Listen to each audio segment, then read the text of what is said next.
ایک دفعہ کا ذکر ہے کہ چاندنی رات میں ایک دبلے پتلے بھیڑیے کی ایک خوب موٹے تازے کتے سے ملاقات ہوئی۔ دعا سلام کے بعد بھیڑیے نے اس سے پوچھا، اے دوست، تو خوب تر و تازہ دکھائی دیتا ہے۔ سچ کہتا ہوں کہ میں نے تجھ سے زیادہ موٹا تازہ جانور آج تک نہیں دیکھا۔ بھائی یہ تو بتا کہ اس کا کیا راز ہے؟ میں تجھ سے 10 گنا زیادہ محنت کرتا ہوں اور اس کے باوجود بھوکا مرتا ہوں۔ کتا یہ سن کر خوش ہوا اور اس نے بے نیازی سے جواب دیا، اے دوست، اگر تو بھی میری طرح کرے تو مجھے یقین ہے کہ تو بھی میری طرح خوش رہے گا۔ بھیڑیے نے جواب دیا، بھائی جلدی بتا وہ کیا بات ہے؟ کتے نے کہا، تو بھی میری طرح رات کو گھر کی چوکی داری کر اور چوروں کو گھر میں نہ گھسنے دے، بس یہی کام ہے۔ بھیڑیے نے کہا، بھائی میں دل و جان سے یہ کام کروں گا۔ اس وقت میری حالت بہت تنگ ہے، میں ہر روز کھانے کی تلاش میں سارے جنگل میں مارا مارا پھرتا ہوں، بارش اور برف باری کے صدمے اٹھاتا ہوں، پھر بھی پیٹ پوری طرح نہیں بڑھتا۔ اگر تیری طرح مجھے بھی گرم رہنے کو اور پیٹ بھر کھانے کو ملے تو میرے لیے اس سے بہتر کیا بات ہے؟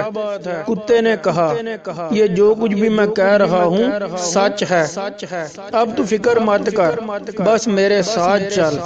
یہ سن کر بھیڑیا کتے کے ساتھ چل دیا۔ ابھی وہ کچھ دور ہی گئے تھے کہ بھیڑیے کی نظر کتے کے گلے پر پڑے ہوئے اس نشان پر پڑی جو گلے کے پٹے سے پڑ گیا تھا۔ بھیڑیے نے پوچھا، اے دوست، تیرے گلے کے چاروں طرف یہ کیا نشان ہے؟ کتے نے کہا، کچھ نہیں۔ بھیڑیے نے پھر کہا، اے دوست بتا تو صحیح یہ کیا نشان ہے؟ کتے نے دوبارہ پوچھنے پر جواب دیا، اگر تو اصرار کرتا ہے تو سن، میں چونکہ درندہ صفت ہوں، دن کو میرے گلے میں پٹا ڈال کر وہ باندھ دیتے ہیں تاکہ میں سو جاؤں اور کسی کو نہ کاٹوں، اور رات کو پٹا کھول کر چھوڑ دیتے ہیں تاکہ میں چوکی داری کروں اور جدھر میرا دل چاہے جاؤں۔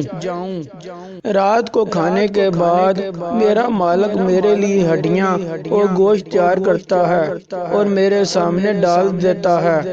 بچوں سے جو کھانا بچ جاتا ہے وہ بھی میرے سامنے ڈال دیا جاتا ہے۔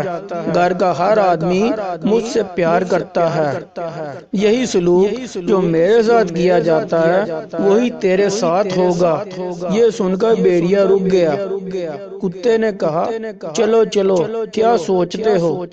بھیڑیے نے کہا، اے دوست، مجھے تو بس معاف کرو، یہ خوشی اور آرام تجھے ہی مبارک ہو۔ میرے لیے تو آزادی ہی سب سے بڑی نعمت ہے۔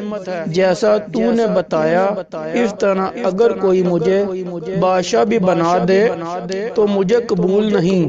یہ کہہ کر بھیڑیا پلٹا اور تیزی سے دوڑتا ہوا جنگل کی طرف چل دیا۔